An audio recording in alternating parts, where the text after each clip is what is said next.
Hello Andy, welcome back to our channel Prepare for Government Jobs.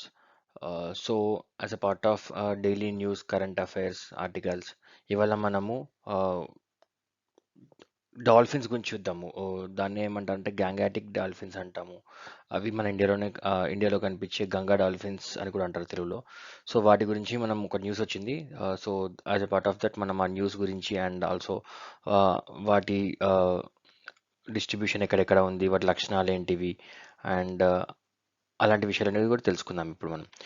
So news ఏంటంటే ఇప్పుడు భారతదేశపు మొదటి జాతీయ డాల్ఫిన్ పరిశోధనా కేంద్రం ప్రారంభమవుతుందండి. దాన్నే ఎన్డిఆర్సి అంటారు. ఎన్డిఆర్సి అంటే నేషనల్ డాల్ఫిన్ రీసెర్చ్ సెంటర్.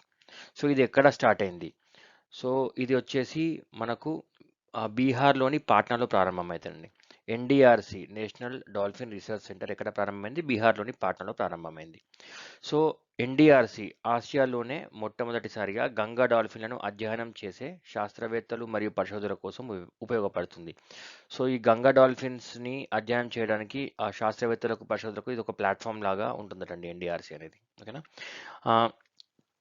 ఇది ఇంకా దీనివల్ల యూజ్ ఏంటంటే ఇది నది డాల్ఫిన్ల కోసం పరిరక్షణ ప్రయత్నాలను పెంచుతుంది. సో వాటిని ఎలా కాపాడాలి ఏంటి అండ్ వాటికి ఎదుర్కొనే ప్రాబ్లమ్స్ ఏంటి అవన్నీ కూడా రీసెర్చ్ చేసేసి దానికి తగ్గట్టుగా సొల్యూషన్స్ని క్రియేట్ చేయడం అన్నట్టండి. సో ఇప్పుడు గంగా డాల్ఫిన్స్ గురించి కొన్ని విషయాలు తెలుసుకుందాం మనం. సో ఇది భారతదేశ జాతీయ జల జంతువు. చూసారండి, ఇంపార్టెంట్ పాయింట్ వచ్చేసింది. మన భారతదేశ జాతీయ జల జంతువు ఏంటి? గంగా డాల్ఫిన్. సో ఇది ఒకటి చాలా ఇంపార్టెంట్ పాయింట్ అండి. ప్రపంచంలోని మంచినీటి డాల్ఫిన్ జాతులలో ఇది ఒకటి. సో ప్రపంచంలోని మంచి డాల్ఫిన్ జాతులు ఇది ఒకటి. సో వీటి డిస్ట్రిబ్యూషన్ ఇది ఎక్కడెక్కడ ఉంది అనేది చూస్తే మనం నేపాల్, భారతదేశం మరియు బంగ్లాదేశ్ యొక్క గంగా, బ్రహ్మపుత్ర, మేఘన మరియు కర్ణపులి, సంగు నదీ వ్యవస్థల దగ్గర ఇవి కనబడతాయండి మనకి ఎక్కువ. సో వీటి స్థితి ఏంటి, వీటి రక్షణ స్థితి ఏంటి అంటే ఇవి ఎండేంజర్డ్ లిస్ట్లో ఉన్నాయి ఇవి. So wild life protection act అంటారు కదా, దాని 1972 షెడ్యూల్లో కూడా దీని గురించి డీటెయిల్స్ ఉన్నాయటండి. అండ్ ముఖ్య లక్షణాలు, అసలు ఈ డాల్ఫిన్లు ఎలా ఉంటాయి ఏంటి అసలు వీటి గురించి లక్షణాలు మనం తెలుసుకుందాం. రివర్ డాల్ఫిన్లను స్థానికంగా సూసు అని పిలుస్తారు. ఇది ఊపిరి పీల్చుకున్నప్పుడు వచ్చే శబ్దాన్ని సూచిస్తుంది. సో ఇది ఊపిరి పీల్చుకునే శబ్దాన్ని బట్టి దీన్ని సూసు అని కూడా పిలుస్తారంటండి వీటిని, రివర్ డాల్ఫిన్స్ని. అక్కడ లోకల్ క్యాండిడేట్స్ అందరు కూడా స్థానికంగా ఉన్న వాళ్ళందరూ కూడా. సో వాటికి చూపు ఉండదు, వీటికి చూపు ఉండదు అసలు. ఎకోలేషన్ సహాయంతో వేటాడతాయి అంటే ఏంటంటే లైక్ అల్ట్రాసోనిక్ ధ్వనిని విడుదల చేసి చేపలు మరియు ఇతర వేటను చూస్తాయంట అండి. ఎలా అంటే మనము అనుకుంటాం కదా, బ్యాట్స్ కూడా అలాగే చేస్తాయి ఇట్లా. ఒక టైప్ ఆఫ్ సౌండ్ని రిలీజ్ చేసేసి అండ్ అది ఒక ఆబ్జెక్ట్ని తాకినప్పుడు, దేనైనా తాకినప్పుడు మళ్ళీ దాని నుంచి మనకు ఎకో వస్తుంది. ఆ ఎకోని బట్టి అవి మనసులో క్రియేట్ చేసుకుంటాయి అన్నమాట. ఇది చేప, ఇది ఒక నేను తినే ఒక ఐటెం లాగా, ఇది ఒక నా వేట అని చెప్పేసి ఇది మనసులో ఒక చిత్రాన్ని చూసుకుంటుందటండి. సో వీటికి చూపు ఉండదు, సో వీటి సహాయంతోనే అది చూస్తుందటండి. తరచుగా ఒంటరిగా లేదా సమూహాలతో కనిపిస్తాయి మరియు సాధారణంగా తల్లి మరియు పిల్ల ప్రయాణిస్తాయి. సో ఇది పిల్లలు ఏమంటారంటే కాఫ్స్ అంటారు వీటి పిల్లల్ని. సో ఇవి తల్లి మరియు పిల్లలుగా ప్రయాణిస్తాయటండి. ఓకేనా?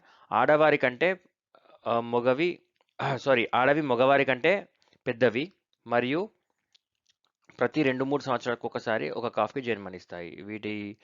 ఎట్లా అంటే ప్రతి 2-3 సంవత్సరాలకు ఒకసారి ఒక కాఫ్కి జన్మనిస్తాయి అండ్ ఆడవి చాలా పెద్దవాడండి మగవాటి కంటే కూడా.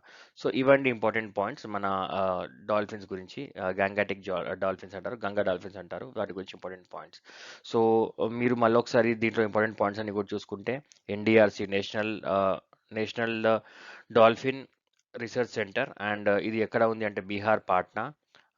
తర్వాత వీటి గురించి భారతదేశ జాతీయ జల జంతువు. వీటి డిస్ట్రిబ్యూషన్ ఎక్కడెక్కడ ఉంది అంటే గంగా, బ్రహ్మపుత్ర, మేఘన మరియు కర్ణపులి, సంగు నది వ్యవస్థల దగ్గర ఉందటండి. అండ్ ఇది ఎండేంజర్డ్ లిస్ట్లో ఉంది అండ్ 1972 షెడ్యూల్ 1. అండ్ వీటిని లోకల్గా ఏమని పిలుస్తారు అంటే సూసు. సో ఇలాంటి ఇంపార్టెంట్ పాయింట్స్ అన్ని కూడా ఎగ్జామ్ పాయింట్ ఆఫ్ వ్యూలో చాలా అవసరం అండి. ఒక ఆర్టికల్ని తీసుకుంటే దాని చుట్టూ ఉన్న ఇన్ఫర్మేషన్ కూడా మనం గ్యాదర్ చేయాల్సి వస్తుంది. So that exam point of వ్యూలో ఒకటే పాయింట్ స్ట్రైట్ క్వశ్చన్స్ అనేవి ఇవ్వరు. 1 2 3 4 అలా ఇచ్చేసి దాని ప్రకారం అడుగుతారు. సో మీరు దాని ప్రకారమే ప్రిపేర్ అవ్వాల్సి వస్తుంది.